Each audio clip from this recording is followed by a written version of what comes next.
கர்த்தருக்குள் பிரியமானவர்களே, இயேசு கிறிஸ்துவின் நாமத்தில் உங்களுக்கு என் அன்பின் வாழ்த்துக்கள். தெய்வ பிள்ளைகளே, எப்படி இருக்கிறீங்க? நல்லா இருக்கிறீங்களா?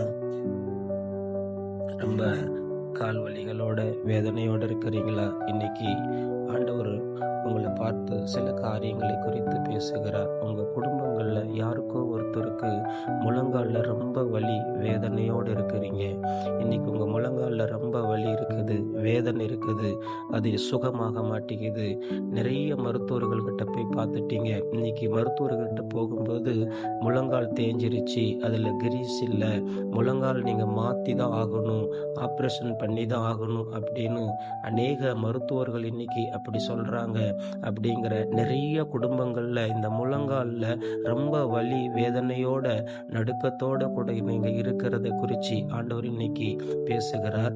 உங்க வீட்டுல உங்களோட கூட கர்த்தர் பேசி கொண்டிருக்கிறார். உங்களுடைய இருதயத்தில் ஆண்டவர் பேசி கொண்டிருக்கிறார்.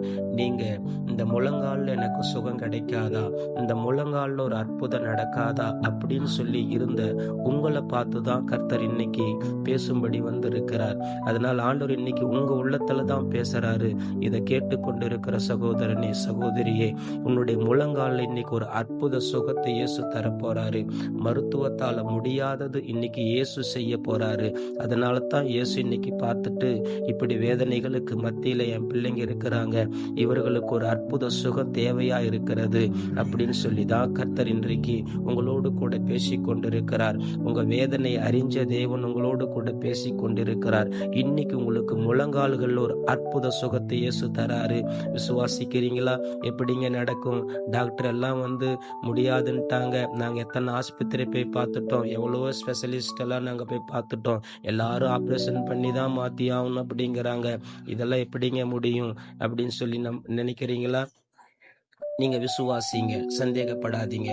இயேசு உங்களை பார்த்து ஒரு வார்த்தை சொல்லுகிறார்.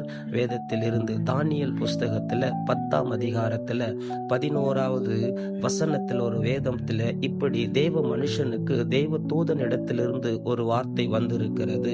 அது என்ன வார்த்தை அப்படின்னு சொல்லி பாத்தீங்கன்னா, கால் ஊன்றி நில் என்றான். அந்த வார்த்தையை சொன்ன உடனேயே அந்த மனுஷன் நடுக்கத்தோடு எழுந்து நின்றான் அப்படின்னு சொல்லி நம்ம பார்க்கிறோம். இப்ப ஆண்டவர் உங்களை பார்த்து சொல்றாரு, கால் ஊனி நீ நில்லும் அப்படின்னு சொல்லி சொல்றாரு. சகோதரனே, கால் ஊனு, சகோதரியே கால் ஊனு. யாருக்கோ ஒருத்தருக்கு இன்னைக்கு வேதனை இருக்குது, கால் ஊன்றி நீங்க நில்லுங்க. இப்போ இந்த நிமிஷத்தில் இந்த செய்தியை கேட்ட உடனே உங்களுக்கு ஒரு அற்புதம் நடந்துருச்சு. உங்க முழங்கால் சுகமாயிருச்சு. விசுவாசிக்கிறீங்களா? என்னோட சேர்ந்து செபிங்க.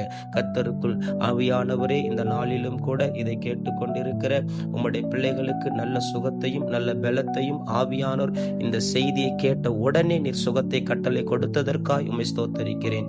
இயேசுவின் நாமத்தில் நாங்கள் செபிக்கிறோம் எங்கள் நல்ல பிதாவே. ஆமேன், ஆமேன்.